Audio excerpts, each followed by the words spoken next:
In October of 1720, a small sloop lay at anchor in a quiet bay off the northern coast of Jamaica, and the men aboard her were celebrating. They had taken prizes that season. They had rum and they had safety, or so they believed, because the bay was sheltered and the night was black and no one on land knew their names well enough to come for them. So they drank. They drank until the deck tilted under them, not from the swell but from their own legs. And when the lights of another vessel slid into the mouth of the bay around midnight, most of them were too far gone to understand what those lights meant. It was a king's ship, a privateer commissioned by the governor of Jamaica to hunt exactly the kind of men who were lying senseless on that deck. The hunters came across the water fast and silent, and when the first grappling hooks bit into the rail, the pirates who could still stand did the only thing their courage allowed. They fled below. They crowded into the hold and barred the hatch and prayed, leaving the deck above them undefended. Except it was not undefended. Two figures stayed topside. Two figures drew cutlasses and pistols and stood against an entire boarding party, screaming down through the boards at the men hiding beneath their feet, calling them cowards, daring them to come up and fight like the men they pretended to be. When the cowards would not come, one of those two figures is said to have fired a pistol straight down into the hold, into their own crew, out of pure contempt. They fought until they were overpowered. They fought longer than every man aboard combined. And here is the detail that made the story travel from port to port and survive 300 years. When the prisoners were dragged into the light and stripped of their weapons and their bravado, two of the deadliest fighters on that ship turned out to be women. One of them was named Anne Bonny. The other had spent nearly her entire life answering to a man's name, wearing a man's clothes, doing a man's work and a soldier's killing, and she had been so convincing for so long that some of the men she had sailed beside, fought beside, and bled beside had no idea what she truly was until that night. Her name was Mary Read. This was not a fluke. It was not a single lucky disguise pulled on in a moment of danger. Behind that night on the deck lay nearly 30 years of a life lived almost entirely as someone Mary Read had never been born to be. The woman who fought when the men ran had been a boy, a footboy, a soldier, a married innkeeper, a sailor, and finally a pirate, and at almost every step the world around her believed she was male. To understand how a person could vanish that completely into another life, you have to understand the world that made the disguise necessary in the first place. That world was late 17th century England, and it ran on a cruel and simple arithmetic. A woman of the lower classes owned almost nothing and could expect almost nothing. She could not inherit if a male heir existed. She could not enlist, could not sign aboard a ship for wages, could not take most trades that paid enough to keep a person alive. Her labor was worth a fraction of a man's, and her future depended entirely on the men around her, a father, a husband, a son. If those men died or vanished, and in that age they vanished constantly, swallowed by war and disease and the sea, a woman could fall through the cracks of society and simply disappear into poverty. The sea took men in staggering numbers. This was the dawn of what later generations would call the golden age of piracy, when the shipping lanes of the Atlantic and the Caribbean swarmed with merchantmen carrying sugar and tobacco and gold, and with the desperate men who preyed on them. A sailor's life expectancy was measured in voyages, not years. Fever killed more than storms, and storms killed more than battle, and battle killed plenty. The Caribbean in particular was a graveyard with palm trees, where European bodies fell to yellow fever and malaria within months of arrival, and where the law, when it caught a pirate, did not bother with prison. It built a gallows. The noose waited at the end of every account, in every harbor town from Port Royal to Charleston, and the bodies were left hanging in iron cages at the harbor mouths as a warning to the next ship that came in. Into this world Mary Read was born, illegitimate and inconvenient, to a young widow in England who already had a problem she did not know how to solve. The widow's husband, a sailor, had gone to sea and never come back, which by itself was ordinary enough. Before he left he had given her a son, a legitimate boy who would one day have a claim on the family's small property. But the boy died young, as so many children did, and the husband never returned, and the widow was left alone.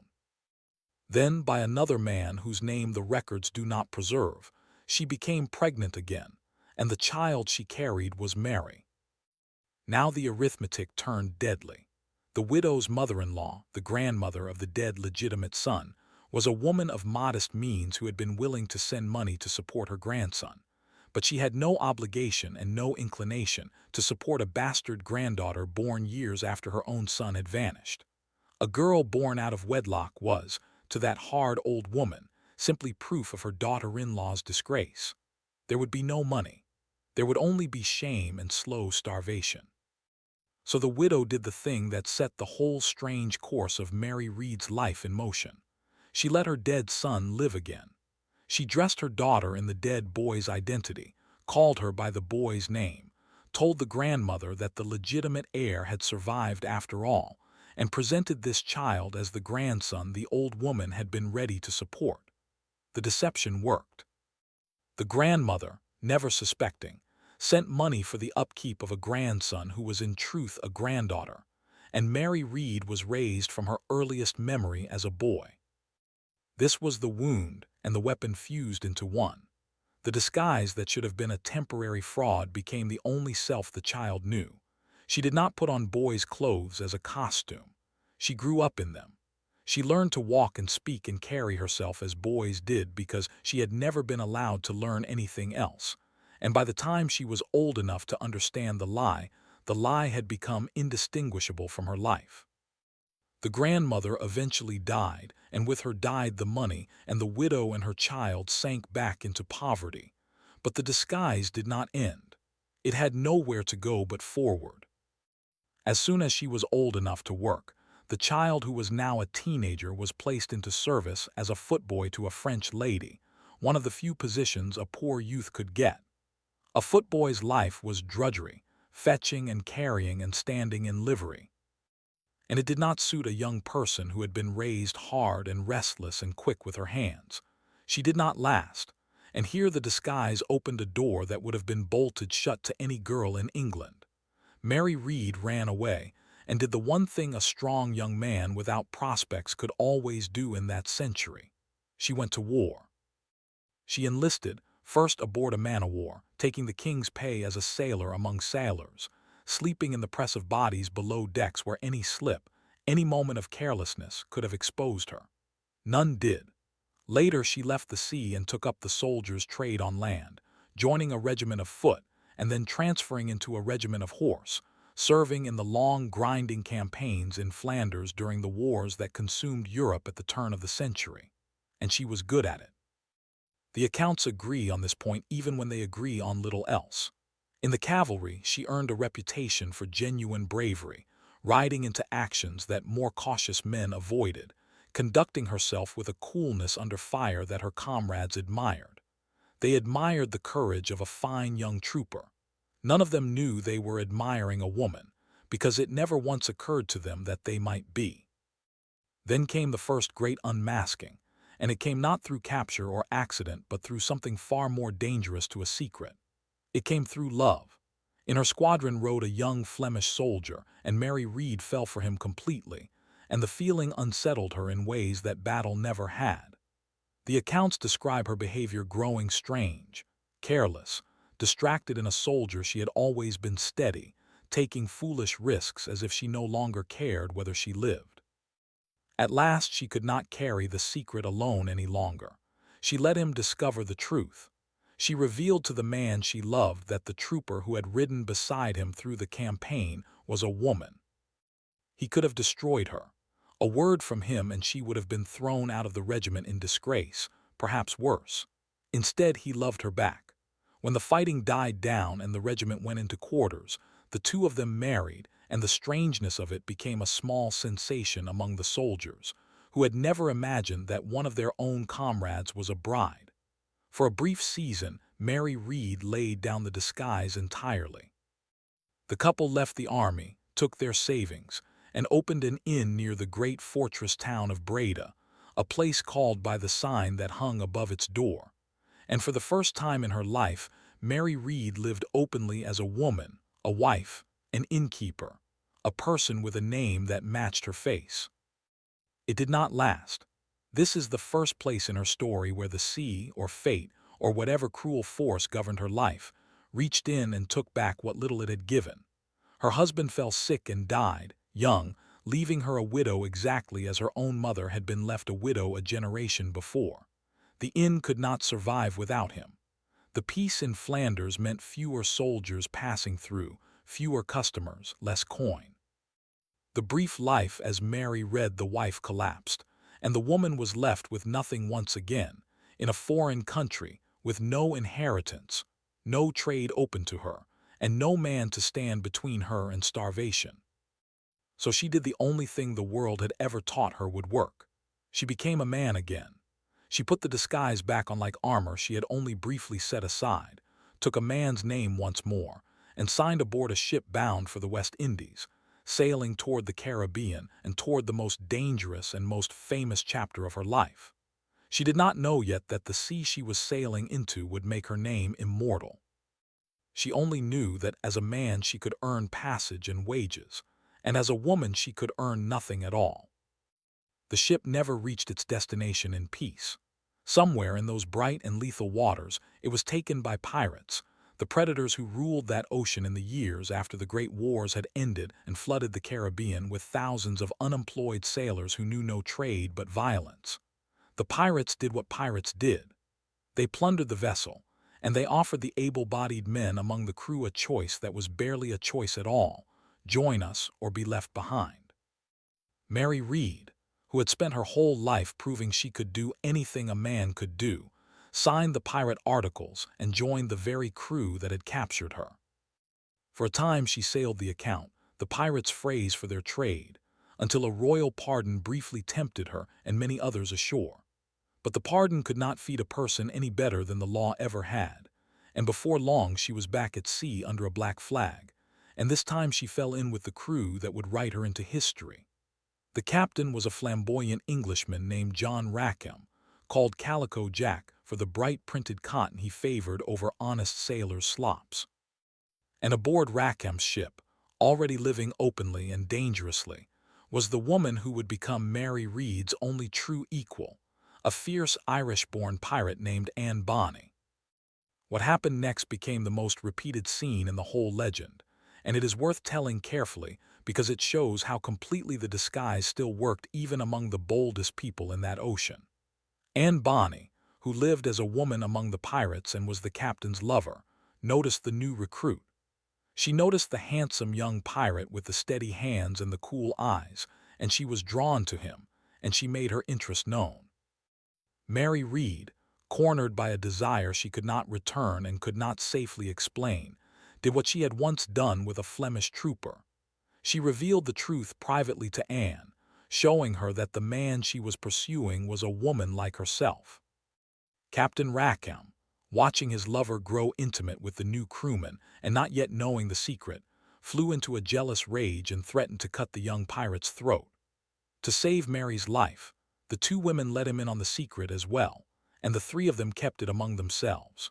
So aboard one small pirate sloop in the Caribbean, there sailed two women disguised among the crew, fighting and plundering as hard as any man aboard, and a captain who knew and said nothing. The unmasking that should have destroyed Mary Read again and again, instead kept binding her closer to the only people in the world who knew what she was. Then came the duel, the single most famous deed attributed to her, and the one that, true or embellished, captures the whole of who she was. On the pirate ship there was a man Mary had come to love. The accounts describe him as a skilled craftsman who had been taken from a captured vessel and forced to join, a gentler soul than the brutes around him. And this man fell into a quarrel with one of the most dangerous fighters aboard, a quarrel that could only be settled in the pirate fashion, by a duel on shore with cutlass and pistol. Mary knew her lover was no match for the brute. She knew he would be killed. So she found a way to fight in his place without dishonoring him. She picked her own quarrel with the same dangerous man, deliberately provoked him, and arranged that her duel with him would take place a couple of hours before the duel that would have killed the man she loved. When the time came, the two of them went ashore and faced each other with pistols and blades, and Mary Read killed him. She killed the most feared fighter on the ship to protect a man who never knew, until perhaps that moment, the lengths to which the woman beside him would go.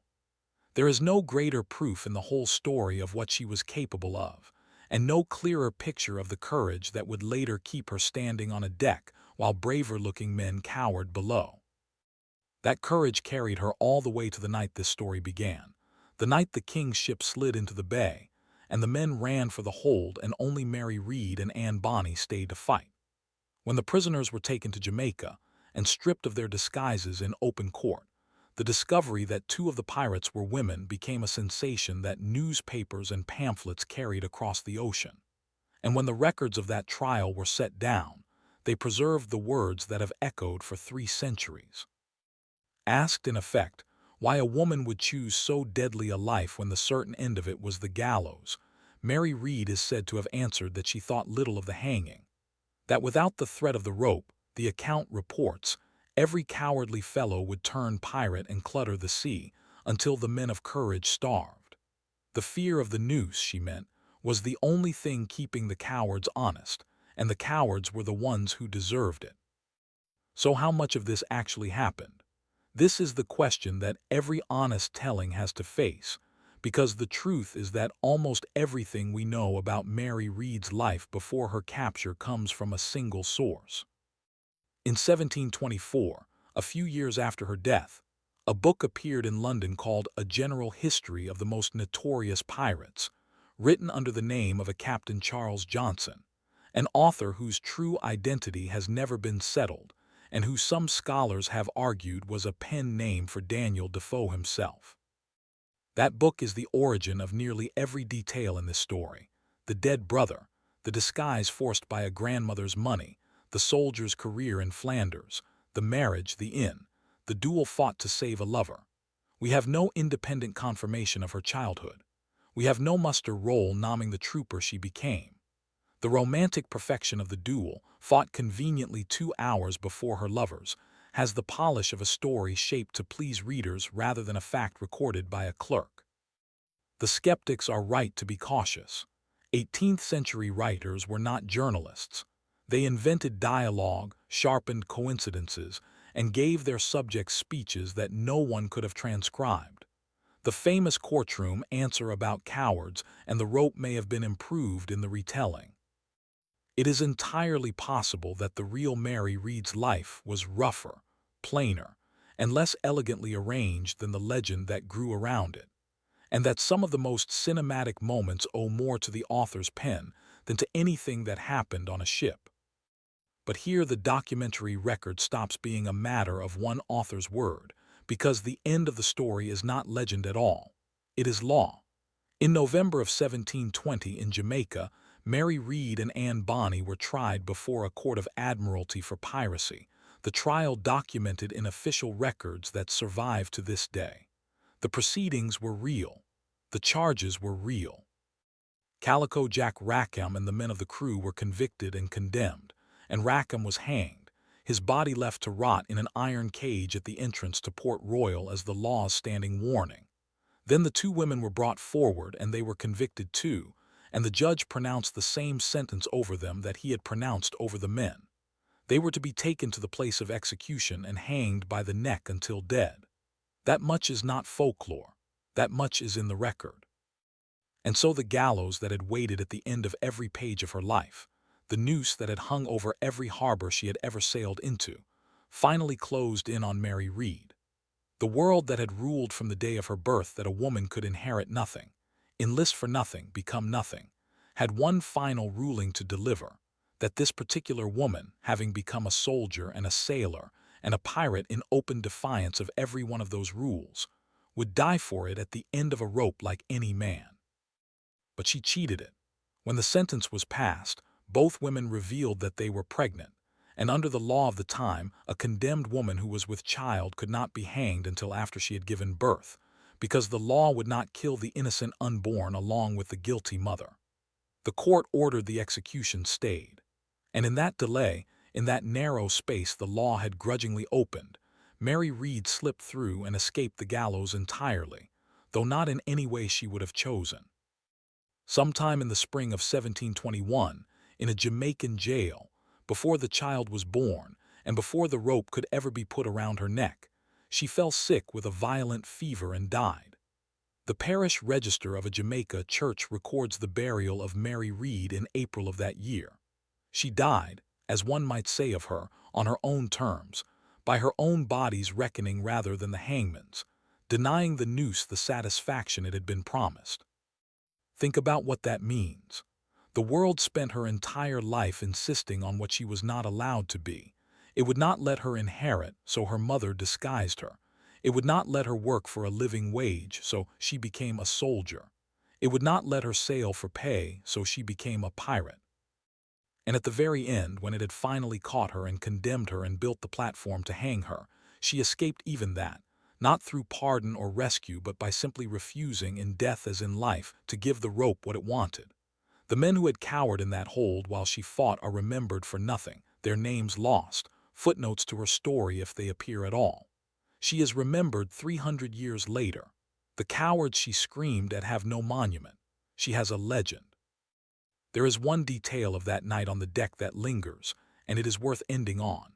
When the king's men finally overpowered her and the truth came out, the thing that astonished everyone was not only that a woman had fought so hard. It was that no one had known. She had fought alongside those men, eaten with them, slept among them, and many of them had no idea what she was until the disguise was torn away in a Jamaican courtroom.